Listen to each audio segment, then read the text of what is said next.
Bueno, seguimos con la serie de hidratación deportiva en números. Este es el video número 5 de hidratación deportiva, deshidratación deportiva. Te recuerdo que si estás viendo este video por primera vez, trates de ver los 4 primeros videos, los busques en YouTube. Los puedes buscar en youtube.com/dragoto. Busca en mi canal las listas de reproducción, hay muchas listas de reproducción. Busca los videos del 1 al 4 de hidratación deportiva y sería bueno si te suscribís al canal como para colaborar con el número de suscriptores al canal, que es realmente importante. Hidratación deportiva en números. Como te digo, va a ser difícil que entiendas esto si por primera vez estás viendo este video. Busca la serie anterior. Vamos a continuar. Continuamos con este. Los deportes de resistencia, o sea, aeróbicos de baja, mediana, alta intensidad y de una duración en entrenamientos y competencias importantes, son los que más sufren las deshidrataciones. Pero como ya mencioné varias veces, y a veces peco de reiterativo, pero muchos de las personas a las que he seguido en todos estos años en la facultad, cuando estaba estudiando medicina, cuando me estaba especializando en cardiología, cuando me estaba especializando en medicina del deporte, cuando estaba estudié muchas cosas por internet últimamente, y veo que a las personas que yo sigo, a mis mentores, sean presenciales o virtuales, son muy reiterativos en ciertas cosas, y entonces copio de ellos la reiteración. Pero además de esos deportes de resistencia, también reitero una vez más que los deportes de conjunto, sean al aire libre o sean en gimnasios cerrados, también sufren igual, casi al mismo nivel, las pérdidas por deshidratación, y tienen que considerarse de esta forma, porque una cosa es una pequeña entrada en calor y un 20 minutos de ejercicios técnico-tácticos en fútbol, básquet, hockey, tenis, rugby, y luego un enfriamiento, elongación e irse a la casa, y otra cosa es dentro de una sesión de entrenamiento de 2 a 3 horas, meter la parte física, meter la parte técnica, meter la parte táctica, meter lo físico-técnico, meter la parte aeróbica y la parte de fuerza y musculación. Es muy común, por una cuestión de falta de tiempo, por una cuestión de que entrenan 2 o 3 veces por semana y hay que meter todo. No está bien desde el punto de vista de la planificación del entrenamiento deportivo, no está bien desde el punto de vista de la planificación de una sesión de entrenamiento. Las sesiones de entrenamiento deberían ser un poco más cortas, pero lo real, lo concreto, lo que pasa en el campo de juego, lo que pasa en los campos de entrenamiento, sean en el campo, en la pista, en el gimnasio, en la cancha, es eso. Sesiones muy largas de entrenamiento para deportes que por ahí no requieren sesiones tan largas de entrenamiento. Desde ya, eso sucede principalmente por una falta de tiempo y no por desconocimiento. Pero en esas sesiones que la hacen niños, adolescentes y deportistas ya formados, en esas sesiones de deporte de conjunto de 2 o 3 horas, los chicos, los deportistas, pierden 2 o 3 litros de líquido y reponen, lo puedo asegurar por lo que veo en todos estos años y por lo que escucho y por lo que pregunto y por lo que lo veo en forma concreta, reponerán 500 mililitros, pierden 3 y reponen 500. O sea, hay deshidrataciones.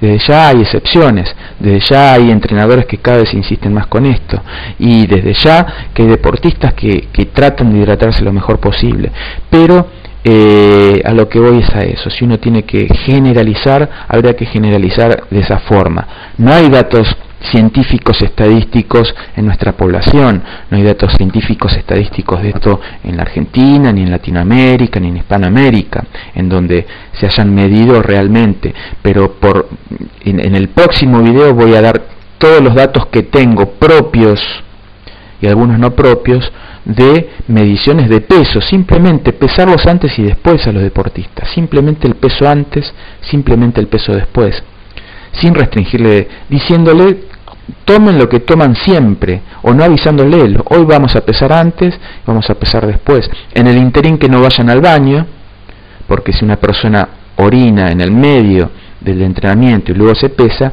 va a haber una pérdida por orina y no por sudor, y que tomen lo que quieran, y van a ver que tomar ad libitum, o sea, tomar a la necesidad o cuando quiera el deportista, sin decirle, hoy vamos a pesar antes y después no tomes nada. Esas experiencias son algunas que se las voy a decir que hemos hecho, similares a la experiencia de los videos 1 y 3 en mi propia persona y en el de mi nene. Es decir, corre una hora, no tomes nada, te peso antes y después vemos la pérdida real, pero con la posibilidad de que tomen lo que quieran, podríamos generalizar de que hay deshidrataciones muy importantes, inclusive cuando se le da la libertad de tomar agua cuando quieran. Y después vamos a ver datos concretos en el próximo video. Pero los deportes que más sufren de resistencia, y ustedes recuerdan el video número 3, creo, en el video número 1, en donde corrí una hora, 10 kilómetros. En una hora recorrí 10 kilómetros, con 20 y pico grados de calor, con 80% de humedad, yo perdí 1,5 litros.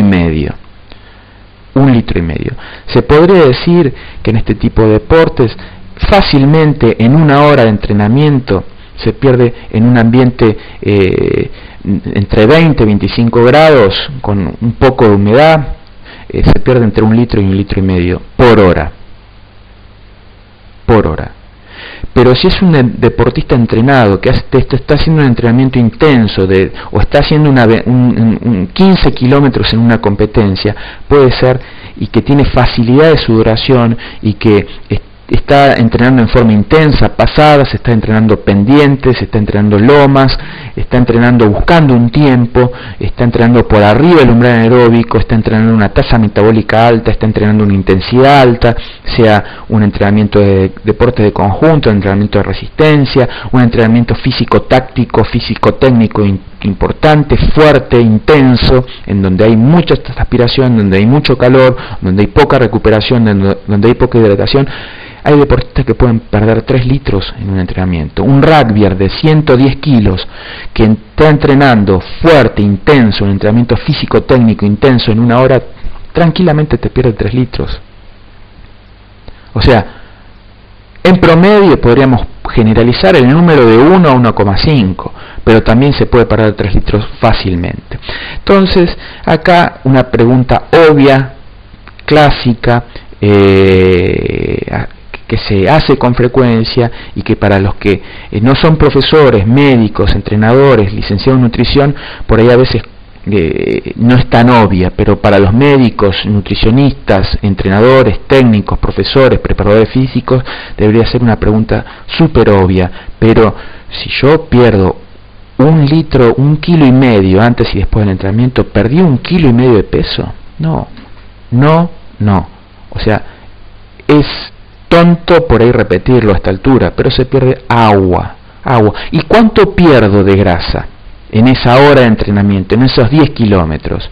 Yo recorrí 10 kilómetros en una hora. ¿Cuánto perdí? ¿Cuántas kilocalorías perdí? ¿Cuántos gramos de grasa perdí? Suponiendo en un ejemplo como el mío, 10 kilómetros en una hora, pude haber perdido 700 calorías, 800 calorías.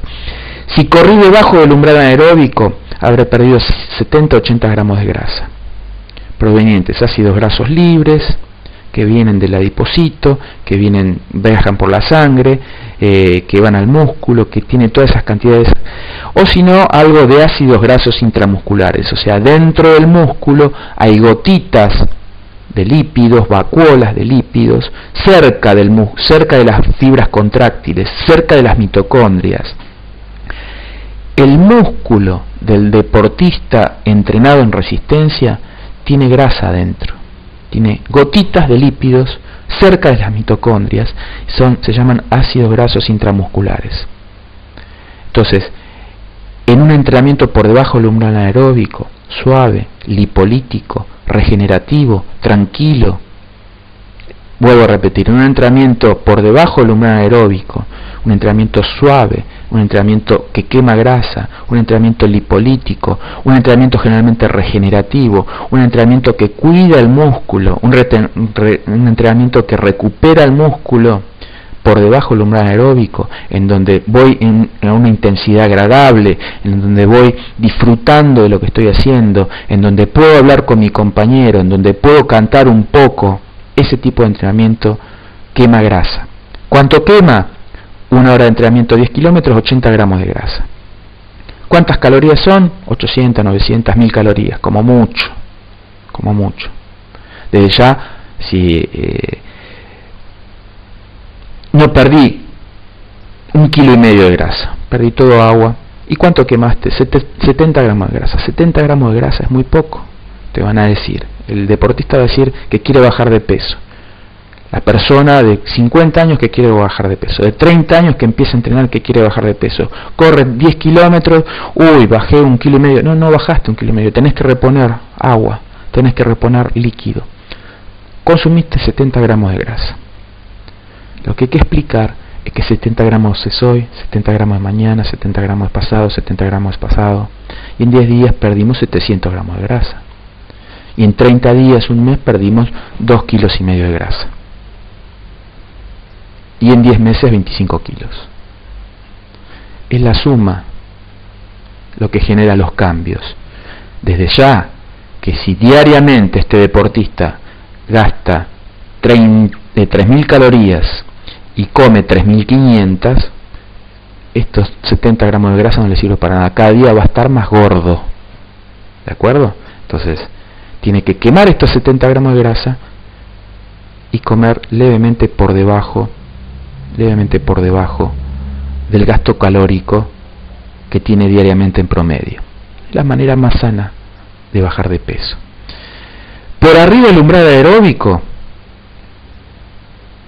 si corre a una intensidad fuerte, por ahí no puede correr muy arriba del umbral aeróbico porque no puede hacer 1 hora a 7-8 milimoles de ácido láctico. Pero por arriba del umbral aeróbico va a estar consumiendo predominantemente hidratos de carbono intramusculares, glucógeno muscular, gotitas de glucógeno, de glucosa que están dentro del músculo, y glucemia, o sea, toma el azúcar, toma la glucosa de la sangre, la lleva dentro del músculo y consume glucosa. O sea, recuerden, la quema de lípidos son muchos pasos, la quema de hidratos de carbono son menos pasos, son muchos también pero menos. Revisen por favor los que no escucharon nunca esto, los que les resulta muy nuevo, los que resulta interesante, revisen todas las listas de reproducción del canal de YouTube, son gratuitas. Desde ya, si quieren material premium pago por un abono mensual, está Ciencia y Deporte, en donde hay material gratuito y material pago, pero lo principal está gratis en YouTube.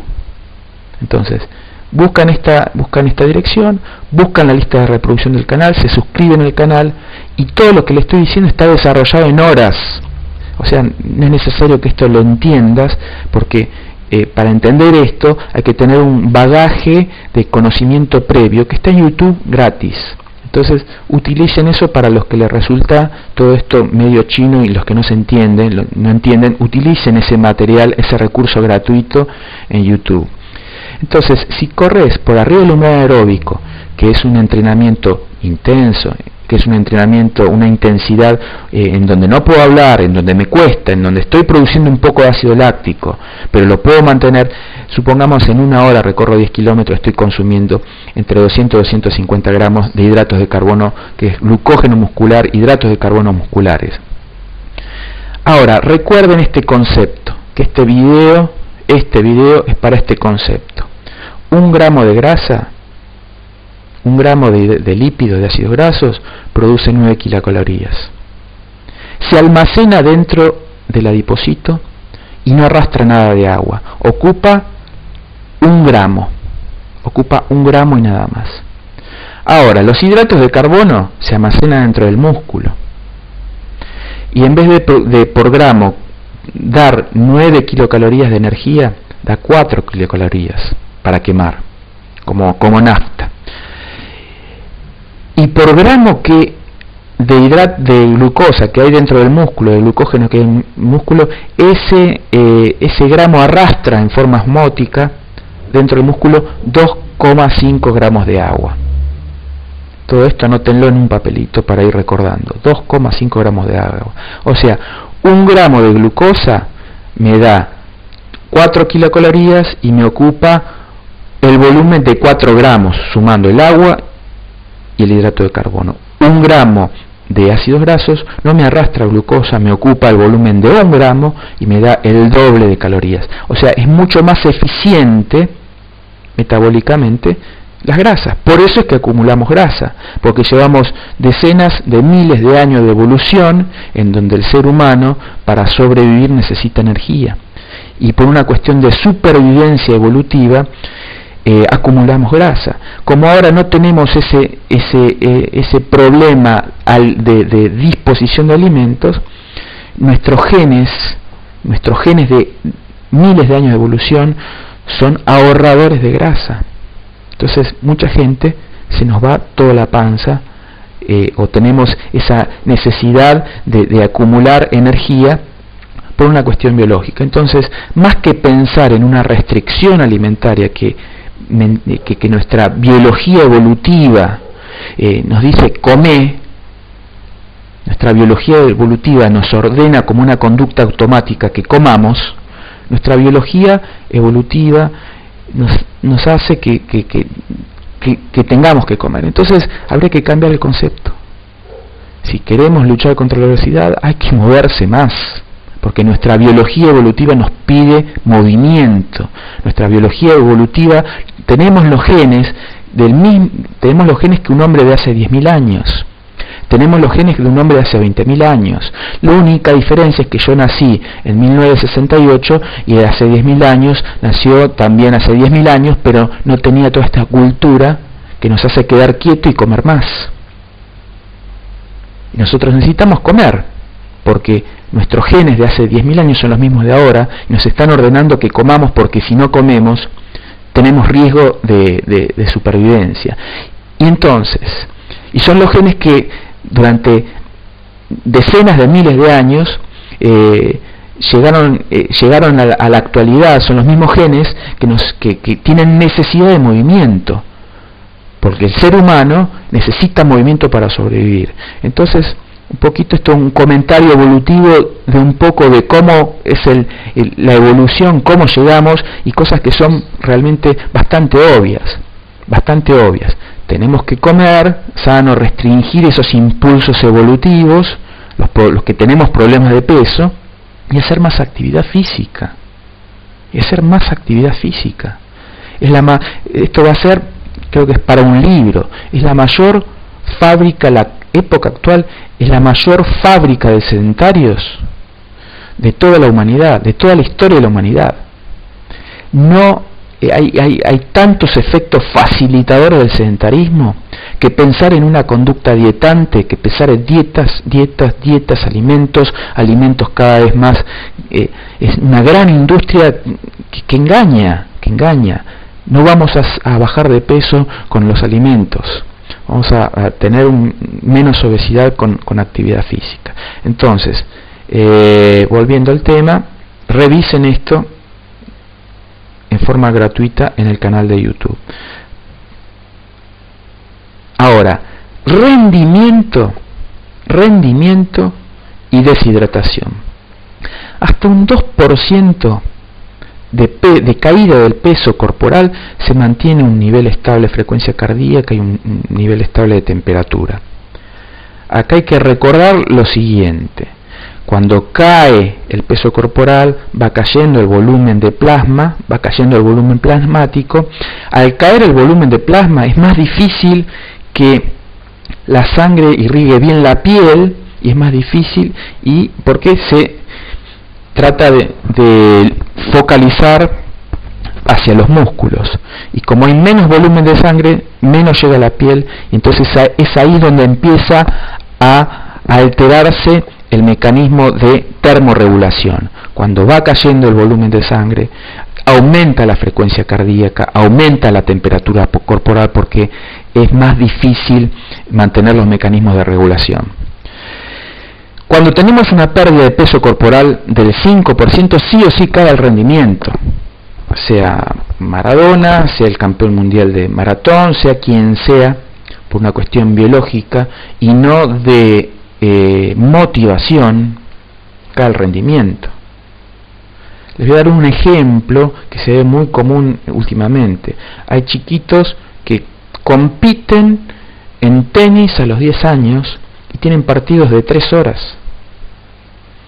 A la hora y media, si empieza a caer el rendimiento de ese chiquito, no es culpa de la motivación, no es culpa de la psicología, no es culpa de los padres que lo presionan, no es culpa... se está deshidratando, por eso cae el rendimiento.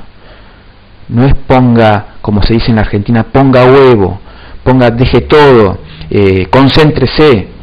Cae el rendimiento, cae la atención, cae la coordinación, cae la velocidad, cae la reacción. Y fácilmente, ustedes pueden comprobar con sus deportistas, con ustedes mismos, que es muy fácil perder el 2%. O sea, hasta el 2% no va perdiendo peso. En mi caso, pierdo medio kilo, 1 kilo, 1,5 kilos, casi 2 kilos, estoy en el 2%. Si perdí 2,5 kilos, ya el rendimiento cae así. La frecuencia cardíaca se me disparó, la temperatura corporal se me disparó. O sea, hay que evitar pasar este 2%. O sea, este número 2% es menos del 2%, el rendimiento, la temperatura, los procesos enzimáticos, los procesos metabólicos se mantienen más o menos bien. Cuando pasamos ese 2% ahí, todo se desbalanza rápidamente. Tenemos riesgo de golpe de calor más fácilmente, bajamos el rendimiento, nos duele la cabeza, no nos concentramos, estamos más irritables, estamos más excitables, perdemos rendimiento de todo tipo. Rendimiento técnico, rendimiento muscular, rendimiento de reacción, rendimiento de fuerza, rendimiento de todo tipo. En este tipo de competencias, que son la gran mayoría. Sí o sí, cuando el peso corporal cayó un 5%, cae el rendimiento. En personas más tolerantes al ejercicio, bueno, caerá un 5%. En personas menos tolerantes caerá un 30%. Pero al 5% caen de caída del peso corporal, caen todos. Caen los rendimientos. Y hablar de 5%, pero 5% no parece mucho. Pero son segundos, son minutos. Saquen el 5% de caída en el rendimiento en una maratón y fíjense que van a ser varios minutos, son 7, 8 minutos. No es lo mismo llegar 2:30 que llegar 2:37. Y si es del 15 o del 20%, no es lo mismo llegar en 3 horas que llegar en 4 horas. ¿Sí? O no llegar. Al 7% todo el mundo tiene golpe de calor. Y en la gran mayoría de las personas es el fin de la prueba. O sea, hay una relación entre caída del rendimiento y el 2%, que es bastante individual. Uno del 3% por ahí que ya cayó un montón y tiene que dejar la prueba, y depende del antecedente deportivo, de la tolerancia al calor, de cómo entrena el calor, de la adaptación al calor, de la adaptación a las deshidrataciones, y que todo esto es prevenible tomando agua. Con respecto al rendimiento de fuerza-potencia, si tomamos un laboratorio, yo tengo acá un laboratorio y mido potencia de salto. Le digo a una persona que haga el test de saltar y alcanzar, algo simple, lo mido, o le digo que haga test de impulso vertical, de impulso horizontal, que es saltar para adelante, con un pie, con 2 pies, con carrera, lo mido, lo normatizo, hago que ese test sea totalmente reproducible y siguiendo los procedimientos del test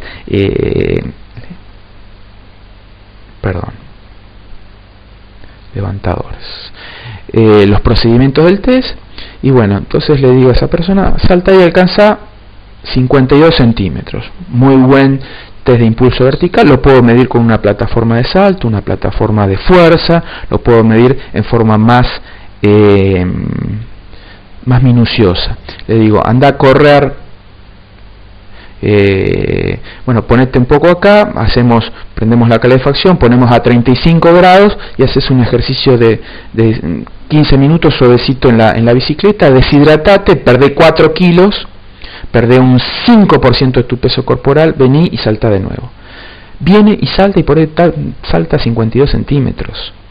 O sea, en rendimientos aislados, únicos, de fuerza y potencia, o por ahí hacemos el mismo test de levantamiento, de un test de fuerza máxima de press de pecho, y por ahí tiene el mismo rendimiento. Si fue una deshidratación relativamente rápida, en donde por ahí comprimimos el tiempo pero aumentamos la temperatura, deshidratamos mucho en poco tiempo, esos rendimientos no están no se ven influidos. Por ejemplo, en levantadores de peso, en donde hacen su levantamiento de potencia, o hacen su competencia de levantamiento de potencia, press de banca, o los levantamientos olímpicos, y tienen el mismo rendimiento. Tienen una categoría de peso, se deshidrataron para llegar a la categoría, tuvieron 5 kilos, 6 kilos, 7 kilos de deshidratación, se rehidrataron rápidamente y tienen el mismo rendimiento que si no se hubiesen deshidratado. Esa es la situación en donde las deshidrataciones no tienen gran influencia sobre el rendimiento. Levantadores. Pero ¿qué pasa cuando esos deportes de potencia y resistencia son de lucha, en donde hay rounds de 1 minuto, descanso, 1 minuto, descanso, son varias peleas en el día, en el box, round de 3 minutos, de 2 minutos con descanso? Ya cuando ese deporte de fuerza y potencia necesita algo aeróbico, algo de resistencia aeróbica, y donde son varios minutos y donde hay mucha deshidratación, ahí ya el rendimiento seguramente va a caer. Y el culturismo, eso es una de las primeras, acá veíamos en esto, 10%, el número que querían que recuerden, donde decía que 10% es un número crítico, en donde uno de 10% de caída de peso corporal está en riesgo de muerte. Por ahí uno ve en levantadores, en boxeadores, en corredores de autos, motos, de cuatriciclo, ven deshidrataciones cercanas al 10%, y la persona está como si nada, no está como si nada, pero está adaptada a esas grandes deshidrataciones. Tiene 15 años de culturismo, tiene deshidrataciones 2 o 3 por año fabulosas, se fue acostumbrando, y por ahí en un día deshidrata 10% del peso corporal y no le pasa nada. Está en riesgo, pero no le pasa nada. O los mismos levantadores. O sea, estos deportes son de deshidrataciones extremas para hacer peso, como puede ser las categorías de peso, para marcar como sería el culturismo, o en autos, motos y cuatriciclos, que en el próximo video vamos a ver datos concretos de experiencias personales con corredores de cuatriciclo y corredores de auto de nivel profesional, en donde las deshidrataciones llegan fácil. Un chico de 70 kilos que maneja un cuatriciclo deshidrató 6 kilos en un entrenamiento en las dunas de 2 horas. 6 kilos en un entrenamiento en las dunas de 2 horas, cercano al 10%. El chico se bajó, agotado, fatigado, con ganas, con sed y demás, pero no se estaba muriendo, pero deshidrató. Corredor de auto, de TC, de nivel profesional de la Argentina. TC es turismo carretera, las competencias de automovilismo más populares de la Argentina. Profesionales. 80 kilos dentro de un auto durante 3 horas. Se bajan y pesan casi 7-8 kilos menos, cerca al 10% de peso corporal. Llevan su camel, se van hidratando y demás, pero pedirle a un corredor de autos que se acuerde de tomar líquido en el medio de la competencia, a un corredor de motos que se acuerde de tomar líquido en el medio de la competencia, un corredor de cuatriciclo que se acuerde de tomar líquido en el medio de la competencia, es bastante complicado. Es más fácil recordarle a un jugador de rugby o recordarle a un corredor de triatlón, y realmente toman, pero estos, en donde son deportes de extrema tensión, en donde se olvidan de todo, uno puede insistir, pero no lo toman. En los entrenamientos, por ahí se acuerdan un poquito más. Y lo que hay que explicar acá es que ese casi 10% de deshidratación puede jugar un rol importante en la concentración, en la reacción y en el rendimiento también de esto. Entonces son deportes que en ciertas situaciones, la deshidratación, ciertas situaciones concretas, la deshidratación no juega casi, no afecta casi el rendimiento, en otras situaciones puede afectar el rendimiento. Vamos a hablar más de esto y vamos a dar datos concretos en el próximo video. Vamos a ver si hay alguno más. 8.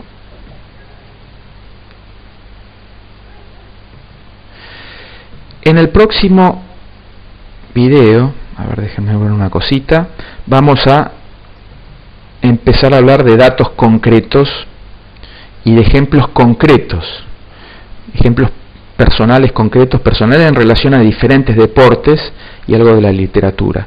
Entonces, quiero que esperen el próximo video. Si no se registraron, regístrense en cienciadeporte.org para tener acceso a todo el material gratuito de la página. Repasen estos primeros 4 o 5 videos, y el próximo video vamos a hablar de seguir hablando de números y de distintos deportes y disciplinas con ejemplos profesionales concretos en distintos deportes y muy interesantes. Y en los últimos videos estén atentos, porque va a haber algún seminario virtual en donde vamos a dar información de preparación de vida deportivas. Esa información va a estar restringida a los que ya vienen siguiendo estos videos, y va a estar restringida a los que participan del seminario virtual, del aula virtual, que toda la información está acá en cienciadeporte.org. Regístrense y les agradezco que presten atención, y todas las dudas que tengan con respecto a esto, en la parte de contacto del sitio de cienciadeporte.org la pueden tener acceso, y vamos a tratar de responder todas las preguntas que tengan. Muy agradecido por la atención y nos vemos en el próximo video.